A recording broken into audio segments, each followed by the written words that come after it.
राधे राधे दोस्तों, आपको इस वीडियो में श्री देवकी नंदन महाराज ने वट सावित्री व्रत की कथा और उसके महत्व और व्रत क्यों करना चाहिए इसके बारे में बताया गया है। आप इसे ध्यान से सुनिए। सभी भारत की माताओं को मेरा प्यार भरा राधे राधे। विश्व में जहाँ भी माताएं बहन सनातन धर्म को मानने वाली रहती हैं, सभी को मेरा प्यार भरा राधे राधे। आज हम चर्चा करेंगे वट सावित्री व्रत की पूजा की। सभी भारत की माताएं ये बात जानती हैं कि वट वृक्ष की पूजा करने से सावित्री जो माँ है हमारी सबकी, जिन्होंने पति की सेवा कैसी होती है, पतिव्रत धर्म का पालन करने से क्या प्राप्त किया जा सकता है, इस चरित्र का दर्शन उन्होंने अपने जीवन में कराया।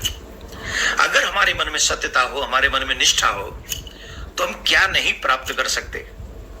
हम लोग अपना जीवन ही बदल सकते हैं। ऐसी बहुत सुंदर कथा सावित्री माँ की है।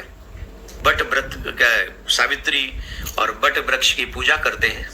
वट की पूजा करने से, सावित्री माँ की कहानी सुनने से, उस व्रत को करने से जो लाभ मिलता है वो अद्भुत है। मैं आपको उसी की कहानी के बीच में संदर्भ में कुछ बताऊंगा। आप ये व्रत अवश्य करें। जो चाहते हैं कि मेरा पति निरोगी काया को प्राप्त हो, वो ये व्रत करें।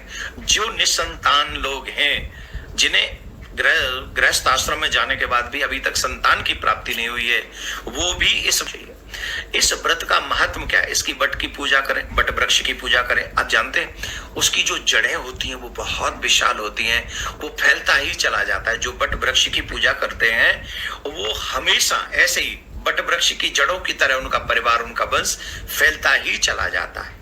इसलिए हमें वट वृक्ष की पूजा उस दिन करनी चाहिए।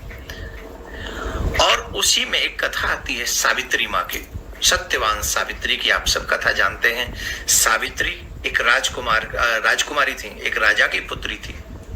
स्वयं उनको पति वर्ण करने का अधिकार मिला तो एक कुटिया में रहने वाले धर्मनिष्ठ, कर्मनिष्ठ, मातृपितृ भक्त सत्यवान को उन्होंने अपने पति को चुना। देखिए, राजकुमारी और कहाँ रहती है? झोंपड़ी में रहने वाले सत्यवान से यह है चरित्र की पूजा, धन की पूजा नहीं। यह कितना बड़ा मैसेज है। जो व्यक्ति चरित्रवान हो, अपने माँ बाप की सेवा करने वाला हो, जो कर्मनिष्ठ हो, जो किसी की पराई संपत्ति पर नजर न रखता हो, उसके साथ रहना लाख गुना अच्छा है। तो सावित्री ने उनके साथ विवाह किया। नारद जी ने कहा था ये अल्पायु है। उस बात की परवाह किए बगैर, सत्यवान के माता पिता थे अंधे, उनके नेत्र नहीं थे, फिर भी वो अपने सास ससुर की सेवा करने लगी, अपने पति की सेवा करने लगी। पति नित्य अपनी कर्म निष्ठा के साथ में अपने जीवन को जी रहे थे। एक दिन वो लकड़ी काटने के लिए गए और वो लकड़ी काटते हुए वृक्ष से मूर्छित हो गए, गिर पड़े। उन सावित्री ने उनको अपनी गोद में रख लिया, उनके सर को, और उनका सर सहलाने लगी। इतने में सामने यमराज आ गए और यमराज ने कहा कि आज इसका अंतिम दिन है, इसे मैं अपने साथ लेके जाऊंगा। सावित्री ने कहा नो प्रॉब्लम, आप लेके जाइए, लेकिन मैं भी इनके साथ चलूंगी। अरे ऐसे कैसे चलोगी? समय इसका कंप्लीट हुआ। बोले मैं पतिव्रता स्त्री, अपने पति को एक क्षण नहीं छोड़ सकती, आप लेके चलिए, मुझे भी आपके साथ चलना है। सावित्री यमराज जी के साथ चलने लगी। कुछ देर गई तो यमराज कहे भाई देखो, हम तुमसे ऐसा नहीं चाहते, ये नियम के विरुद्ध है, तो हमसे कोई वरदान मांग लो। बोले ठीक है, मेरे बूढ़े सास ससुर के नेत्र आ जाए। बोले ये मस्त। यमराज फिर आगे चलने लगे। फिर यमराज ने कहा सावित्री से कि भाई आप वरदान मांग लो, पर यहां से लौट जाओ। बोले वरदान देना है तो मेरे सास ससुर का जो खोया हुआ राज्य है वो वापस मिल जाए। बोले ये मस्त। यमराज फिर आगे चलने लगे, सावित्री फिर पीछे चलने लगी। सावित्री जब पीछे चलने लगी तो यमराज ने कहा अब क्या हुआ, अब तो तुम्हें वापस जाना चाहिए, एक और वरदान मांग लो। बोले ठीक है, आप देना चाहते हो तो दे दीजिए, मैं 100 बच्चों की मां बनूं, ऐसा आशीर्वाद मुझे दीजिए, ऐसा वरदान दीजिए।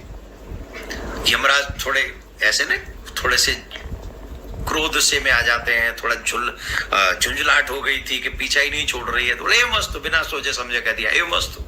यमराज जाने लगे, फिर वो सावित्री पीछे पीछे आने लगी। तो यमराज ने पूछा अब तुमको 3 वरदान दिए जा चुके, इसके बाद भी तुम मेरा पीछा नहीं छोड़ रही, अब क्या हुआ?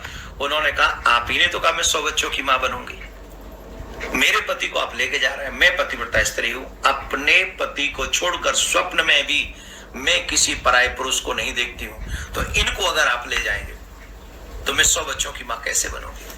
धर्मराज बड़े प्रसन्न हुए उनके उस पति के प्रेम से, उस निष्ठा से, उस व्रत से, और उन्होंने सत्यवान के प्राण लौटा दिए। भारत की माताएं बहन, भारतीय संस्कृति को अपनाने वाली माताएं बहन, और इस व्रत की निष्ठा, इस व्रत में निष्ठा रखने वाली माताएं बहन क्या नहीं करा सकते। भगवान से क्या आप प्राप्त नहीं कर सकते, आप सब कुछ प्राप्त कर लेते, लेकिन अगर हमारे उस व्रत में सच्ची निष्ठा हो तो आप सभी माता बहनों को ये कहानी सुननी